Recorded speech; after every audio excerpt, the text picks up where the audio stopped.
Hello and welcome back to the cellblock Scorch. This is Octo, and I will be recording the episode for prompt number 60, which was given by Lost.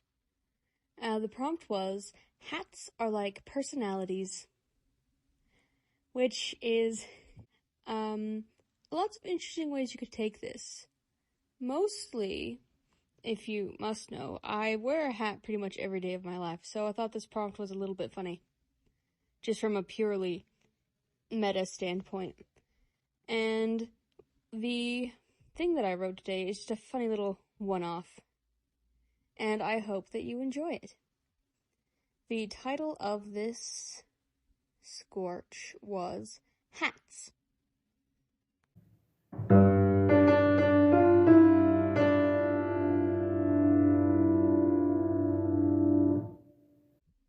Reggie felt different without his hat. Couldn't say why exactly, but it was weird enough that he never wanted to take it off, not even to sleep. His friends had started to give him funny looks, but it wasn't like they didn't all wear their hats too. Lou had a fedora. She was suave in a sleazy kind of way. Its color seemed to match the level of poetic angst she wanted to project that day. Grieg wore a beanie. A grubby gray thing that seemed to slouch just as much as he did. Occasionally, for special events, he would switch the usual one out for a spiffier black one that radiated laid-back confidence. Sammy, well, they wore a tricorn monstrosity. It was terrible. And the only reason anyone would be seen in public with them is that they could hold a terrifying grudge, and also were always prepared to fight anyone who looked at them funny. It was easier to surrender to their overtures of friendship. Maybe their problem was that he didn't change his hat every day, but he liked this one rather a lot. It was a simple, light green baseball cap, and it made his eyes pop something fierce. Or so he'd been told. Reggie wasn't a fashion expert, and he didn't know exactly what that meant. He didn't really care, though. Reggie felt a little flat most of the time, like he was stuck in some sort of bizarre mental rut, and didn't have the energy to up his wardrobe skills. It had been worrying him for a while, actually, and he had finally decided to bring it up to his friends. Grieg looked him over with a lazy flick of his eye.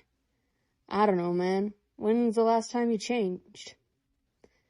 Reggie said. It was all I could think of to do, honestly. He's right. That color's a little melancholy on you, Lou added, lifting her hand to touch the brim of his hat. Maybe all you need is something red.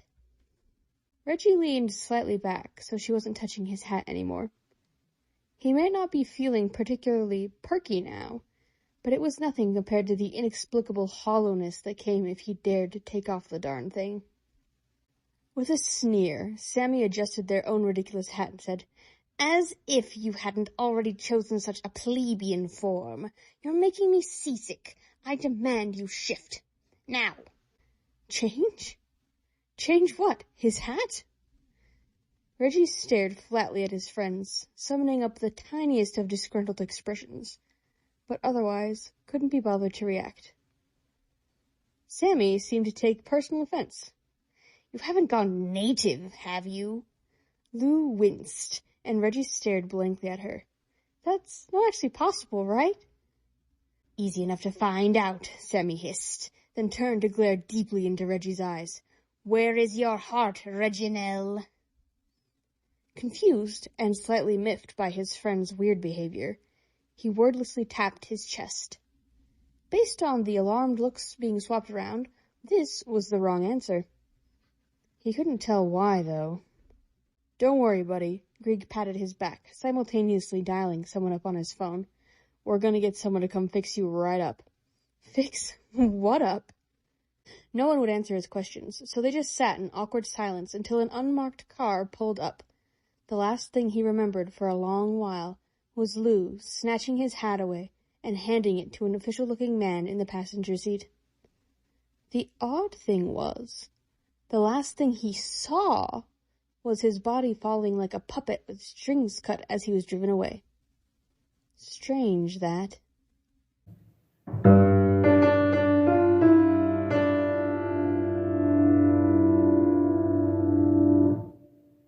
Hello, it is Lost with Judge's comments. So this week is kind of wild, actually. I, first off, did not remember giving this prompt.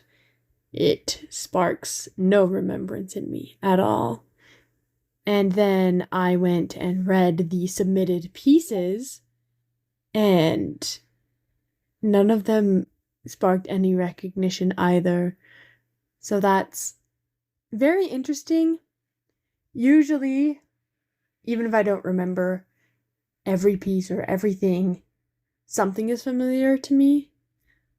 But none of these were familiar, which was kind of fun to just read them again and see what was going on. I got 3 submissions this week from Octo, Grishmak, and Cricket. Cricket's was kind of a give up, I guess.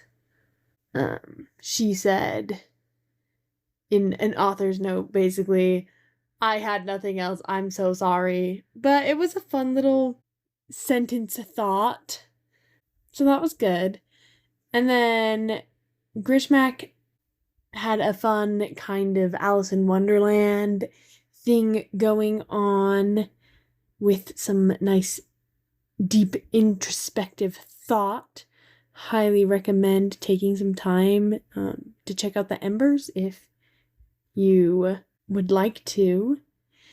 And you just heard Octo's piece, which I think just has a very fun twist to it, and I love the wider implications of the hat in Octo's piece.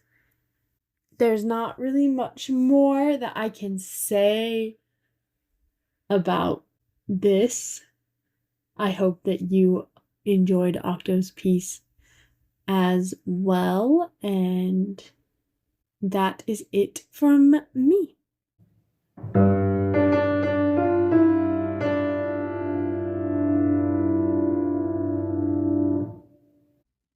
So there you go. A fun little story about hats as personalities, because hats are the people. Now, I believe when I wrote this that I decided that these were aliens that just happened to be shaped like hats, and were like Jaeger piloting around a bunch of human-looking things. But I don't actually know what's happening here, so it's up for you to decide. I'm honestly not sure what went wrong with Reggie. Obviously something went fairly awry for that guy to forget that he was a hat instead of a person, but I hope he gets better. Alright. That's all I have to say about that. It's a fun little jaunt. Kind of horrifying, but in a silly way. And what's not to like about that, you know? Alright. The prompt that I gave for the next week is Bookcases of Rage. I distinctly remember this prompt because I could think of no good prompt, and so I did my random word generator thing. And, it just spat out bookcases and, rage or something like that, and I was like, this seems fine enough, but I wished that I could think of a better prompt for that week, but I didn't. But that's okay, because I got some fun pieces about hauntings and ghosts and various other things like that. So, you will hear from those people next time. And I hope that you enjoy them, because I had a great time with them too. Keep that fire burning. The cellblock Scorch is a production of Stellacore, an independent group of nerds sharing their obsessions with the world. Links to all our projects, including Instagram, Tumblr, YouTube, Patreon, and Ko-Fi, can be found on our link tree, posted in each episode description. Follow us on Tumblr or Instagram to see the prompt of the day before the episode drops, and a quote from each Scorch the day after. If you would like to support our creative endeavors, you can give a one-time tip to the Ko-Fi of the writer of your favorite Scorches, or check out our Patreon. There, you can access the Scorches and episode transcripts for free, or sign up for Spark level support for $5 a month to gain access to our Embers as well.